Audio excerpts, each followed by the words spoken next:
Welcome, listeners, to www.ironradio.org, the website and podcast for all things strength sports and sports nutrition. With your hosts, Lonnie Lowry. Remember, Phil is like a gnarled old oak tree held together with scar tissue and bone spurs. Rob Fortney. And I'm telling you, the pain that I would suffer was beyond excruciating.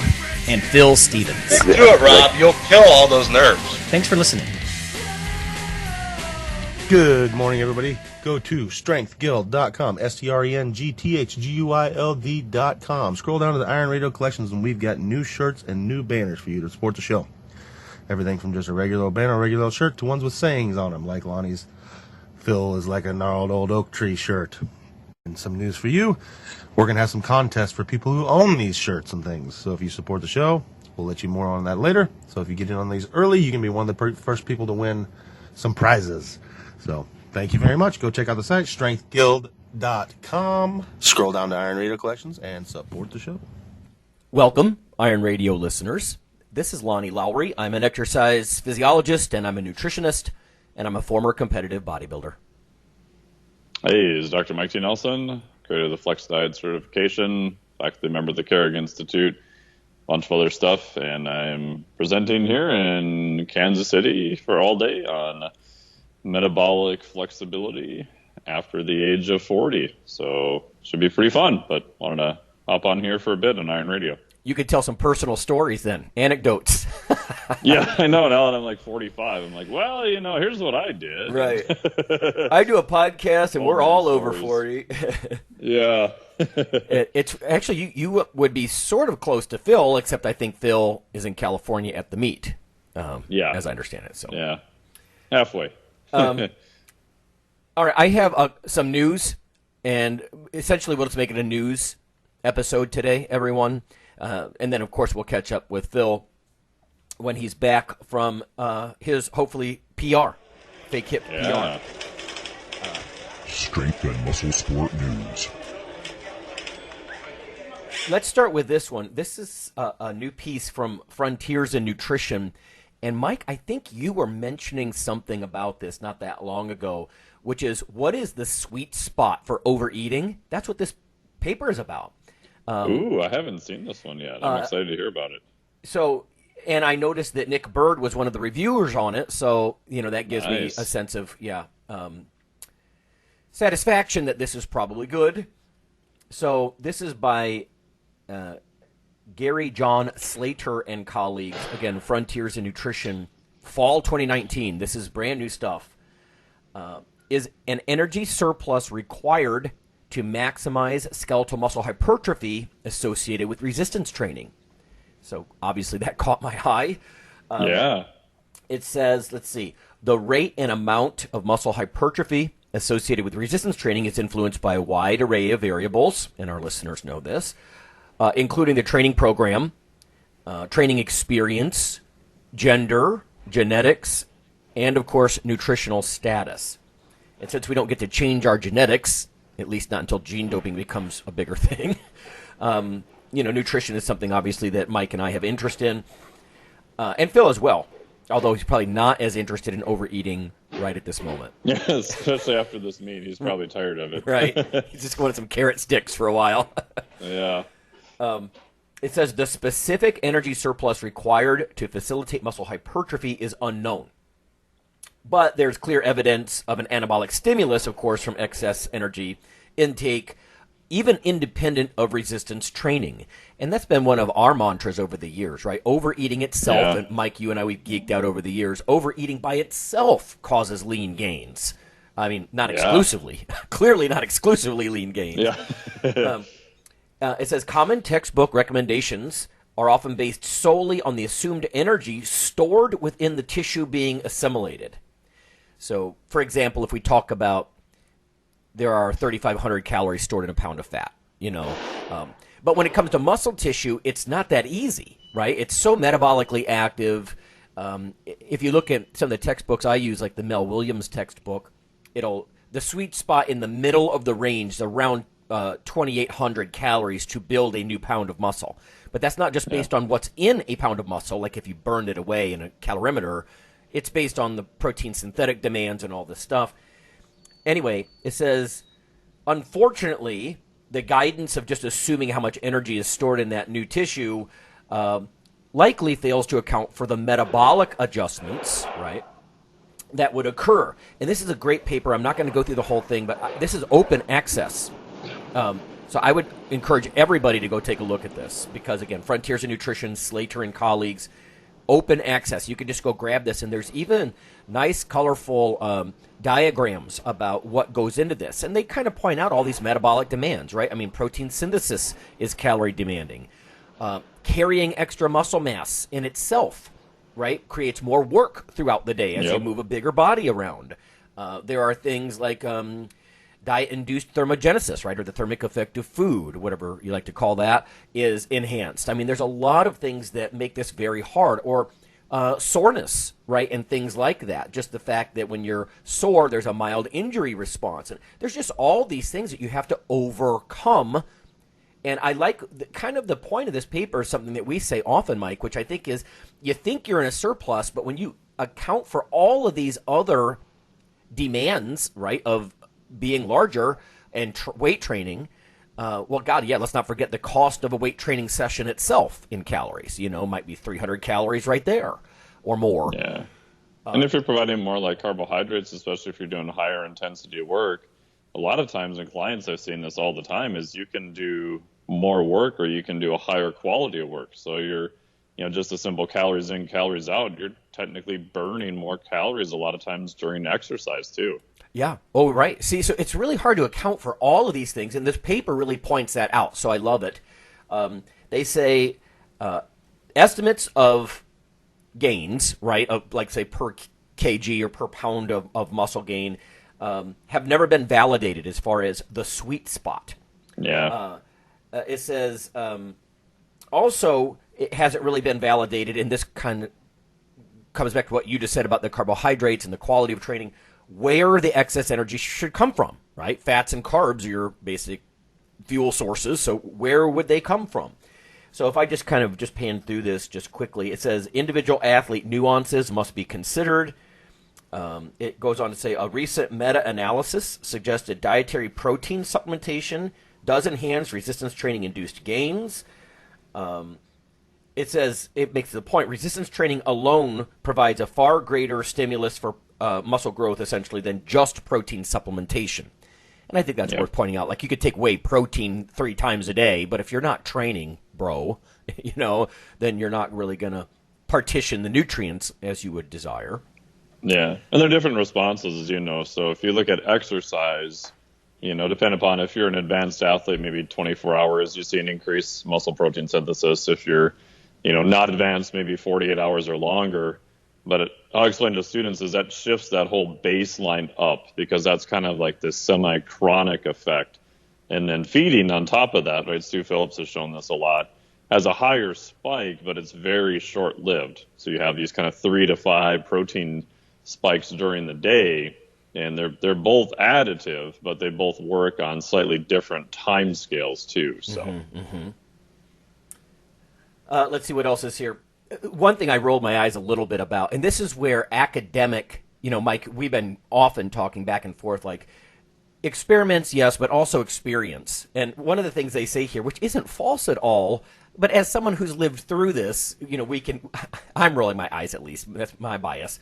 It says a positive energy balance is not supported by some because of the potential for increments in fat mass gain. Well, of course. Like if you're a linebacker, okay, maybe you don't want to look like a sumo wrestler. But anybody who listens to our podcast, and they're really focused, I think, on like resistance training, bodybuilding, powerlifting kinds of things, they know that there's some fat mass that's going to come into the picture. I mean, anybody who thinks it's 100% lean gain is delusional, So they say it's not supported by some because of the potential for some fat gain. All right. Yeah. And I've seen that in people who are just, not to rip on my friends who are rock climbers or, some other relative bodyweight sports, but, there's a few sports where I get that you have to support your own mass and adding a couple pounds can make a big difference. But if you're trying to add, strength, and especially if you're not using drugs, you're going to have to put up with adding some amount of fat. You can't, unless you're a complete newbie, get, completely 100% lean body mass gains without any fat. Of course, right? You know what? It's funny for you and I to say, of course, because when you look at YouTube, that seems to be like this underlying assumption.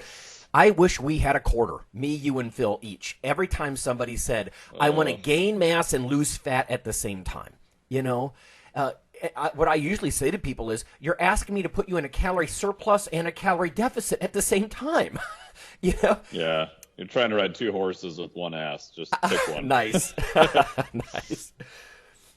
Now, there is speculation, and this paper actually touches on it, that, maybe it's not all exogenous, externally consumed dietary carbs. What if you could tap your fat stores? But again, short of something like combined androgen and growth hormone abuse, I've never seen anybody be able to exclusively get the calories necessary for muscle gain from their existing fat stores, right? This is a very hormonally driven thing, and that's why polypharmacy is a thing, right?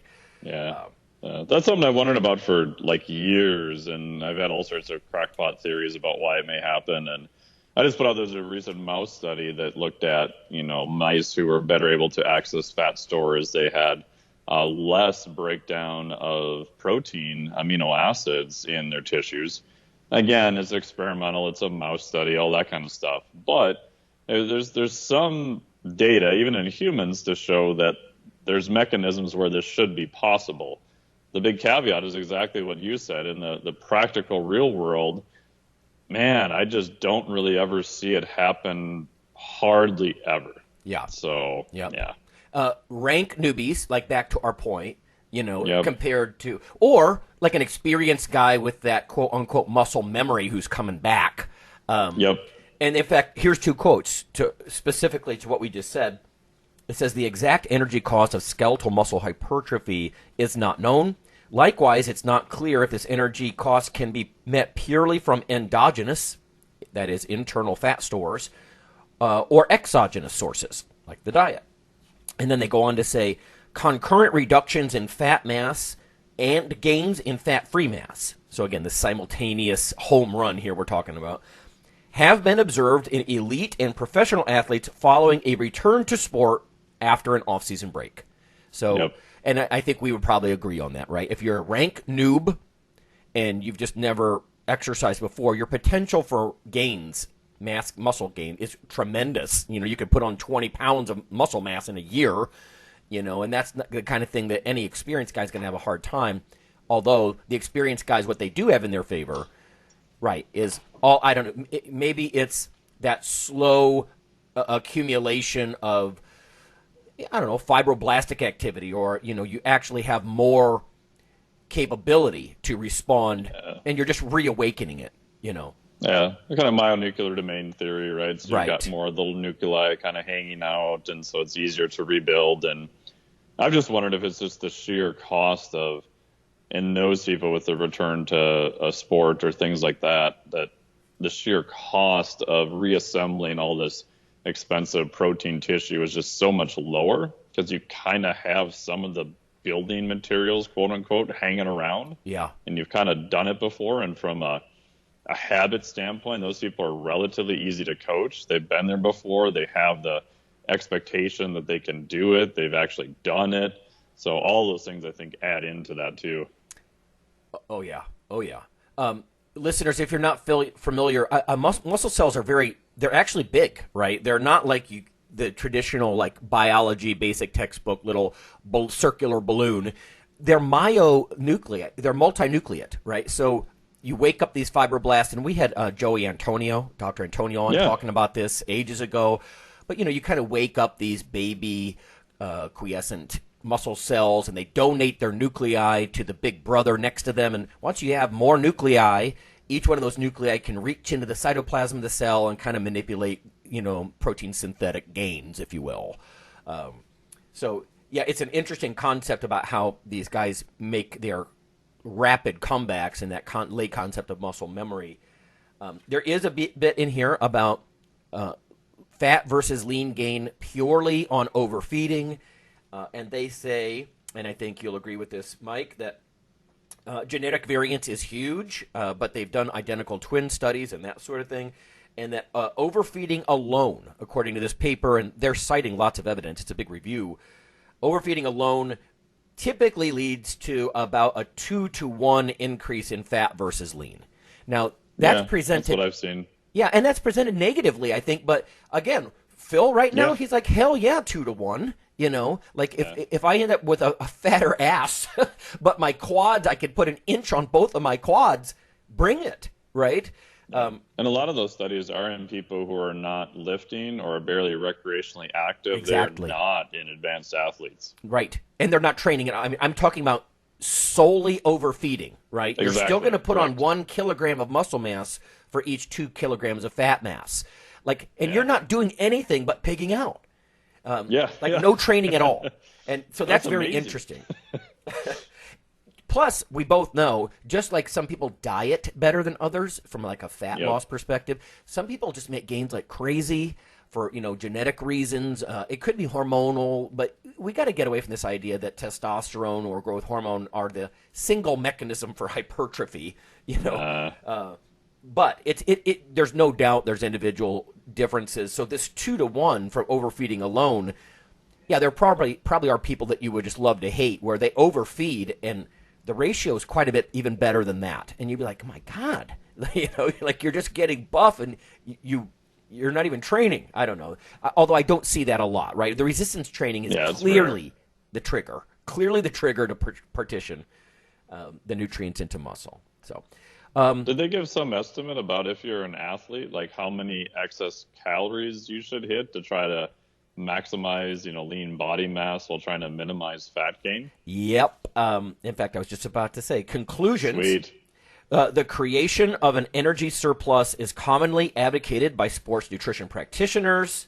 Here it comes. And I don't want to spoil the punchline, but it's not going to surprise you, Mike. It says that to start conservatively with an energy surplus up to 2,000 kilojoules per day. So for us Americans, that's 4.18, 500-ish, about 500 extra kcal per day, and then monitor the response. And that's what you always say, right? You love to monitor people. It's the engineer in you, I think. Oh, totally. Whether it's movement patterns or just body comp, so long as you give people enough, several weeks. Again, I think that's one of those misleading things on YouTube is the rate of gain is absurd, is when people talk about this stuff. I was looking at something on YouTube. What did it say this morning? Put on like 8 pounds of muscle in a week, or I'm like, what? Oh my God. I'm like, you're not doing the math there, bro. That's not going to happen. But it says 500 plus 500 a day, and then monitor. And then further, it says there does not appear to be any metabolic or functional benefits to the source of the energy surplus, that is carbs versus fats, affording the practitioner an opportunity to adjust to the client. And that should make sense, right? If you got a family history of, I think, type 2 diabetes, or you have any reasons that carbs aren't going to be the only source for you, okay, then try more fat in the fuel mix, sort of thing. So I think the caveat there, as long as you have enough carbohydrates to fuel exercise performance, and some people will dramatically underestimate how much that is, but if you're very metabolically flexible, then it probably doesn't matter a whole lot as long as you're. So what I do in clients is I look to make sure that as we're going up, their performance is good. We may play around with, periods of higher carbohydrates to see if their performance goes up even further. But if that kind of plateaus, at that point, and they're a healthy person, they don't have any pathologies, diabetes, whatever, I don't think it matters a whole lot unless you get on the extremes. There is some interesting data, though, if you overfeed on carbohydrates versus fat. If you have someone who just loves eating all the time, your body may preferentially oxidize more of those carbohydrates as compared to fat. But again, you're talking about just kind of, I don't want to say wasted calories, but in essence, if you have someone who's more prone to overeating and they're a little bit more worried about body comp, I may err more on the carbohydrate side because of that. But that's still pretty theoretical at this point. Yeah, we've actually suggested over the years. I mean, if in theory you hold protein constant, like grams per kg or grams per pound. Let's say you eat a gram per pound. That's plenty of surplus protein. Oh, yeah. And then let's say you eat half a gram per pound of fat. It's the carbs that really, in my mind, you're manipulating to such huge effect. But I know people like keto and they're anti-carb, and at least this paper is suggesting, then overfeed the fats. I will say this, though. A review I'm working on right now, they actually they took people that were basically in ketosis and overfed, and I wasn't too impressed with what they were suggesting. Like, it really didn't look like it's a highly anabolic response. Almost to your point, like for performance and for gains, I think carbs really have to be part of the fuel mix if you want to build a lot of muscle mass and be explosively performing, as part of your lifestyle. But I probably get some heat and in for that that. study, were they actually in a caloric surplus? Because there's a couple studies that were done that tried to do that, and they ended up not even being in a caloric surplus because they were so satiated they just didn't overeat what they thought they were. Oh yeah, well this one I can send you the reference. You've probably read it, but Yeah. They reported a calorie surplus, but with again the gains in fat-free mass were not that stellar. In a sense, in this review, I'm kind of making the point that manipulating fat and being in ketosis is probably good for fat loss, but don't conflate it with performance and muscle gain and a lot of other things, because those claims get exaggerated, I think. Yeah. So. And that even gets into, are you really in a caloric surplus? What type of training are you doing? If you're doing the, even hypertrophy stuff, but your rest periods are super long and you can maintain, good quality of training, I think you can probably do it, but I think it's going to be a little bit harder. And if you start throwing in a lot of speed and power components, that's a completely different matter too. Right on. Yeah, I'm sure you can get in a calorie surplus. To the point of this paper, you can do it with fat. Let's say you did lots of negatives, and you could actually get yourself, without expending an enormous amount of calories or being super explosive or that kind of stuff, you could do hypertrophy training with negatives and stuff like that. A good point about actual surplus, because when you eat tons of protein and fat, it's very filling, and it's, it might be harder than you think, especially because drinking fats becomes a little bit more of a challenge. I mean, you can have peanut butter shakes and stuff. But. Yeah, and last comment I'm going to drop off to go present here is there's actually a couple studies that are being done now for the listeners. So Dr. Eric Helms, Brad Dieter, and some other guys are doing a study right now. I think they're still doing data collection of looking at how many calories surplus do you need to be in, and looking at what is the ratio of lean body mass gains. Myself, Dr. Ben House, Dr. Tommy Wood are doing another 16-week study, I think, where we're just pretty advanced athletes, double body weight squat in order to get in. We're looking at some acute parameters if we just beat the crap out of them with training twice a day. And then chronically, we're trying to look with DEXA and things of that nature. If you're in a caloric surplus, what is kind of that percentage of lean body mass to fat mass gains related to calories? Right. Yeah, So, it'll be interesting to see how close you get to this recommendation from this review that it's the sweet spot's about 500 additional calories if you're actually wanting to monitor and make sure there's not an undue amount of fat gain, Yeah. Okay, well, Cool. Have fun, my man. Thank you. All right, we'll see you. Bye. All right, everyone. I think what we're going to do then, I think what we'll do is just go to break. When we come back, I'm going to continue this theme of overeating, essentially. There's some interesting research on what makes a food hyper-palatable, so beyond tasty, and that could be very helpful for those of you trying to gain weight, etc. So I'll be back in just a little bit.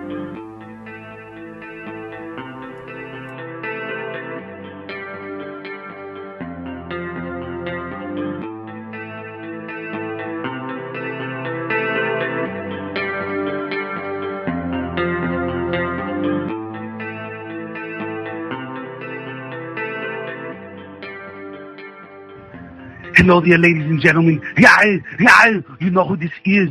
So I'm here to tell you about Dr. Mike T. Nelson's new book, Why You Should Eat Keto. I don't do it because, I mean, look at me. Come on, I'm fabulous and I'm fantastic. Anyway, you should text the Keto ebook, all in one word, to 44222 to receive your free copy. Do it now!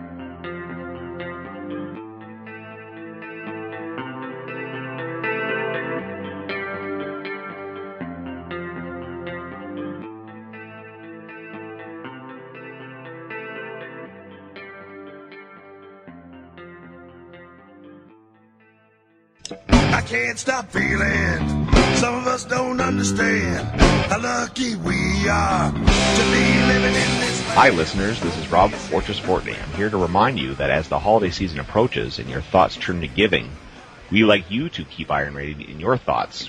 Over the past several years, there have been hundreds of listener comments hoping that Iron Radio stays on the air for years to come. Iron Radio is here for you. But as with any public radio type format, the show is listener supported. That's where you come in. For just $4 a month, you become a supporting member, keeping your weekly dose of education, experts, and gym talk flowing. Just go to www.ironradio.org and click on the $4 monthly subscribe button near the bottom of the page. Or click the donate button at the right of the page for a one-time donation. You are the Iron Brotherhood and Sisterhood. Of course, not everyone can afford to be a supporting member or a significant one-time donor.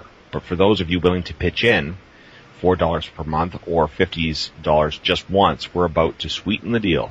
Become a supporting member or major donor between now and January, and a limited number of you will receive a gift worth over $20. And we will never forget our existing supporters. Simply email me via ironradio.org, and I'll send you a free seminar from Dr. Lowry on how to significantly and realistically boost your testosterone levels.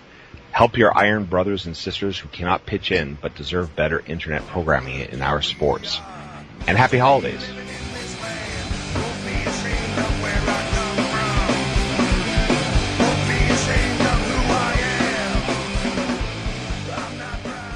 Hey listeners, this is Dr. Lonnie Lowry. If you've ever had anyone critique you on your protein intake as part of your weightlifting lifestyle, oh, you poor meathead, all that extra protein is going to rot your kidneys or weaken your bones or dehydrate you or give you gout or who knows what. There is a book available. You could simply Google CRC Press and Lowry. And what I've done is reach out to experts all over the world and create a book, a single compendium that you can hold up and say, this is why I consume extra protein.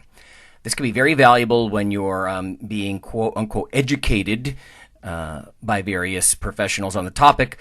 There's an enormous amount of literature in this book on the safety, the effectiveness, how protein works in cells, the history of protein and weight trainers, much more.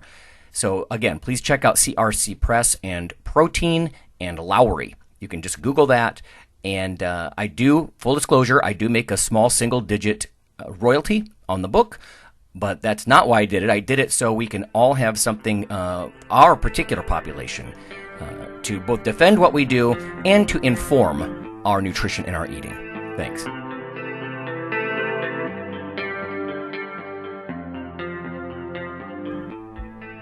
Iron Radio is, of course, primarily a podcast. But over the years, there have been technical glitches calling for backup streaming and listeners who wanted the convenience of other sources of audio content. Toward this end, Iron Radio is now simulcast and backed up on YouTube. If needed, please search Lawnman07 or Iron Radio from within YouTube. There's not much video, but if you like to listen through YouTube on a Roku or other living room device, there you go.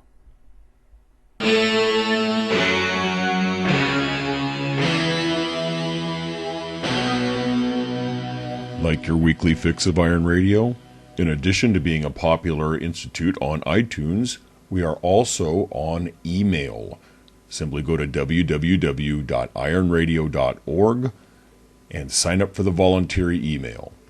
You'll get a once per week email, no more. That's little more than the show notes and a link to the audio. So go for it.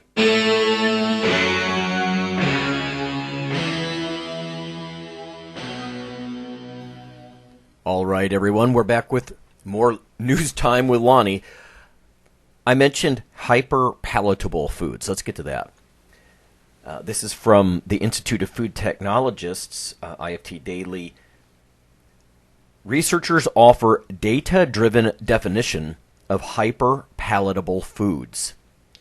So it says, foods that contain a mix of ingredients to make food palatable and enhance consumption are often called quote-unquote hyper-palatable by researchers. These are often processed foods or sweets with alluring combinations of fat, sugar, other carbohydrates, and sodium. If we take a look at this, now they are offering specific metrics that might qualify a food as hyperpalatable. So they're trying to define this a little bit better. Researchers at the University of Kansas sought to define these criteria. Here's a quote. We essentially took all of the descriptive definitions of the foods from the literature, for example, Oreos or mac and cheese, and we entered those one by one into a nutrition program. And the software provided fine-grained detail on how many calories per serving were in the food and how much fat, sodium, sugar, other carbohydrates, including fiber, and all sorts of other things. So again, they're looking at calories per serving and essentially what's contributing to those calories or influencing them as far as consumption. Really bang for the buck. I mean, it's like Phil's thing with eating the, greasy dollar menu chicken sandwiches sort of thing.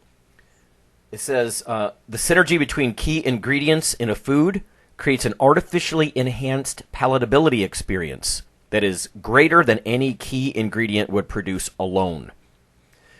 And they go on to explain a few more things here. We were able to see that there were essentially three types of foods that appear to cluster together in terms of their ingredients. They found that 62% of foods that were essentially available to Americans met the criteria to be in one of these clusters. So there's a lot of foods out there that meet this hyper-palatable combination of, sugars, fats, sodium, things like that. It says 70% of these foods were qualified as being high in fat and sodium, such as meat dishes or egg and milk-based foods. So that sort of explains, I think, the popularity of those things when people are bulking up. Again, 70% of these hyperpalatable foods, high in fat and sodium, like meat dishes and egg and milk-based foods. It says 25% of available foods that meet this hyperpalatable, one of these groups, were high in fat and sugar. So they were fat-sugar combos, so you might think like something like donuts or pastries. Less than 10% were in more than one cluster. So although a lot, in fact, most foods seem to be in these categories of hyperpalatable, only 10% could meet more than one criteria of hyperpalatable. In other words, maybe they were high in fat and sodium, like the meat dishes, but they were also high in sugar and that sort of thing. So pretty interesting stuff here. Here's a quote. I think that could warrant something like food labels saying this is hyper-palatable, according to this Fazzino. So I find that almost interesting, right? Kind of funny that they're actually saying maybe we should warn people that this food meets one of these categories now that we have definitions of hyper-palatable. And I scribbled mwahaha next to this because if you think about it, this is the reverse scenario that I've looked for in the past when I was bulking, or especially Phil, because he's even less worried about fat gain during the bulking phases. Like, these are the things they want to warn people with a label not to eat, when in fact there's a lot of our listeners, this is exactly what they would seek. So interesting stuff as far as defining hyper-palatable foods. Let's see what else is on our news list here today.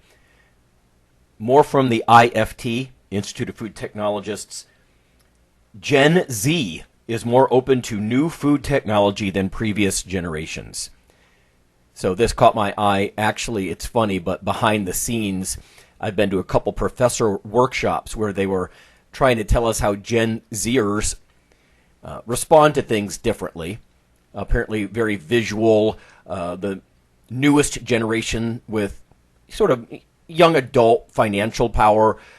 They're just a little bit different in their connection with social media and whatnot. But so this says the newest generation of food consumers with purchasing power, Gen Z, is more open to food technology than older generations, according to new research from global communications consultancy Ketchum, Ketchum.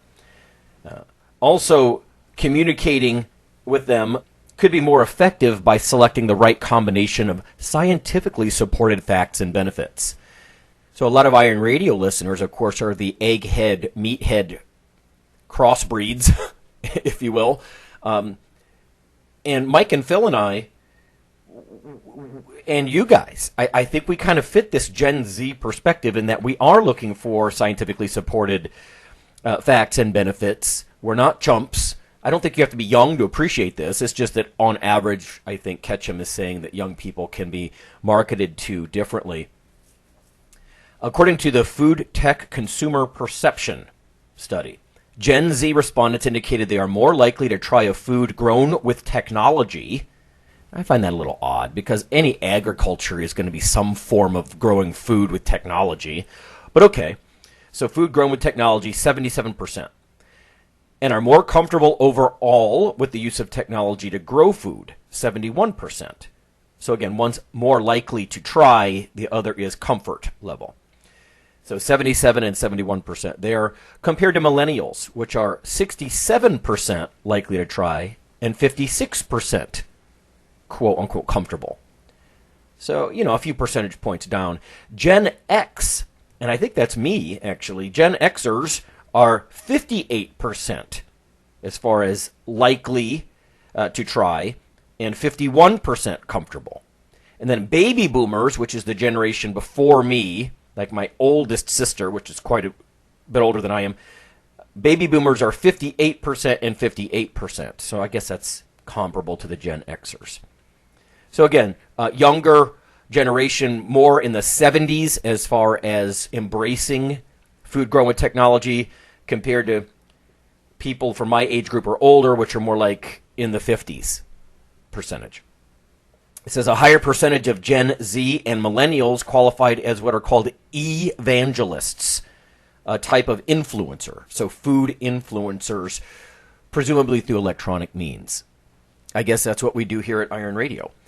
It says Ketchum tested multiple food technology videos in order to better understand words and images that consumers like or respond to, if you will, as far as food technology. This is almost creepy to me in that they're showing young people and older people videos and they're looking at things like our physical responses, like micro facial expressions on a camera, heart rate, skin fluctuations. And then later they sort of did more in-depth interviews as well. So they're looking at how to trigger you, essentially. In this case, it's more about technology, but obviously you can see that advertisers are up to all kinds of clever and almost subversive things as far as getting you to react. So here's a quote. It says, "Getting this message right has never been more important. Food evangelists are open to learning about food tech and will share more with their networks. But they're also quick to dismiss a poor explanation," said Kim Essex, partner and managing director of food and agriculture and ingredients for Ketchum. So I think that describes pretty much all of the Iron Radio people, right? So open to learning about food technology, but quick to dismiss the bozos. That's my word. It says the study showed what kind of missing information can trigger skepticism. And one of the things to prevent that is simply explaining the problem up front. Like, what's the problem that the food industry or technology is trying to overcome? So explaining that up front is important. So I like that. I mean, if that's what all of their studies and technology tweaks are about, being transparent and upfront, then I'm good with that. So interesting stuff, though, that younger people, might not be that averse to something like lab-grown meats. and the things that we've been talking about lately compared to older generations. If you don't agree, or if you're an older generation and you really embrace a lot of this stuff, I mean, I feel like I'm in that almost Gen Z category according to that research, send us an email. Let us know what you think about that. Alrighty, so we have one more. This is from Carmen Leach, Leitch. She does good work as far as science journalism goes. From Lab Roots is the way I received this, just sort of a news catcher. And I'd recommend it. They send good stuff that's often relevant to health and wellness and fitness and whatnot. UVB exposure can change the gut microbiome. So this is almost Buddhist in its interconnectedness of all things sort of approach here. It says the microbial community in our gut can be significantly influenced by environmental factors. New research has shown that the sun is one of those influences. The ultraviolet B rays that shine on the skin affect the bacteria in your large intestines. You might not think that, but the link is, of course, vitamin D. Vitamin D is helping cause these alterations, and it may help explain why the UVB light appears to help protect against inflammatory disorders. So it's an interesting thought that sun on your skin could be anti-inflammatory throughout your body, partly through a vitamin D and gut bacteria mechanism. So there was a study done here. Professor Bruce Vallance, Vallance, from the University of British Columbia. His team of investigators looked at a group of 21 healthy women that were exposed to UVB light on their bodies for 3 one-minute sessions in 1 week. Before and after the exposure, stool samples were taken so they could look at the gut microbes, and blood samples were collected to look at vitamin D. The scientists found that the diversity in the gut microbiome was significantly increased by UVB exposure, but only in participants that did not take vitamin D supplements. So, honestly, if you're in the summertime, why are you taking a lot of vitamin D supplements anyway? But it's interesting that the natural sunlight and the endogenous or internal vitamin D synthesis then obviously affects your gut biome in a positive way. So generally when we say more diversity, that's considered a good thing. So another quote here from Vallance: "It is likely that exposure to UVB light somehow alters the immune system in the skin initially, then more systemically, which in turn affects how favorable the intestinal environment is for the different bacteria. And ultimately, this identifies a novel skin-gut axis for health." So that's really interesting stuff. Again, I'm a fan of Carmen Leach. She does good stuff. So that's going to be our News Time episode, everyone. Try to keep it as anabolic as possible and relevant as possible, keeping up with current science trends as well. So next week, we'll just catch up with you again. I believe Phil's meet is next week. I think he's actually staying in California a week to kind of get in sync with everyone there, hang out with some of the top powerlifters there, then do his meet. And then, we'll obviously catch up with him about his experiences. So we'll see you next time.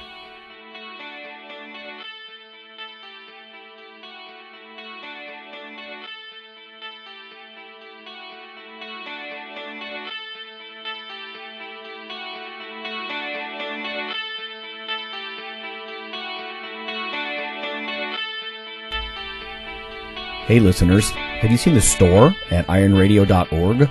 There are 3 halls in the store. One for Phil, one for Fortress, and one for myself, Dr. Lowry, and they're thematic. So you can go into our Halls of Iron store and choose based on your goal. If you need something to learn or read or something nutritional, you can look in my store, Lonnie's store. If you want something about injury prevention or competition, then take a look at Phil's Hall of Iron. And if you want something about motivation or daily training, Fortress's Hall has what you're looking for. There are some fun, heroic descriptors as you browse through the stores. We try to make it a little more fun than the average boring online store. And whether you're a novice lifter or someone more experienced, you can take heart that you're not wasting your time. The things that we put in each hall of iron are actually based on our own recommendations. Protein powders that we know to be good, knee sleeves, wraps of some kind, things that Fortress uses in his own training. The stuff you see, you know is good. This way you don't waste time. So check out the Iron Radio store at ironradio.org and let us know what you think on the forums, and certainly you can request products and we will screen them before they go in. So thanks for listening.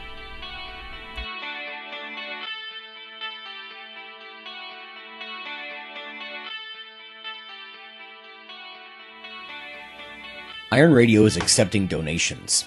If you like what we do, the professors, the scientists, the bodybuilding show promoters, the athletes themselves in powerlifting and bodybuilding, please consider making a donation or maybe buying something from the ironradio.org store. We also are accepting supporting members. So for $4 a month, which is frankly less than the bank sneaks out of your account in fees, you can step up and support a form of sort of public radio for the bodybuilding and powerlifting and strength community.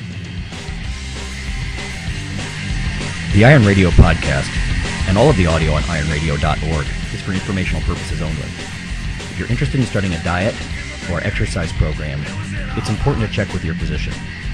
Also seek the help of registered dietitians, athletic trainers, and qualified exercise physiologists in order to make the progress that you need.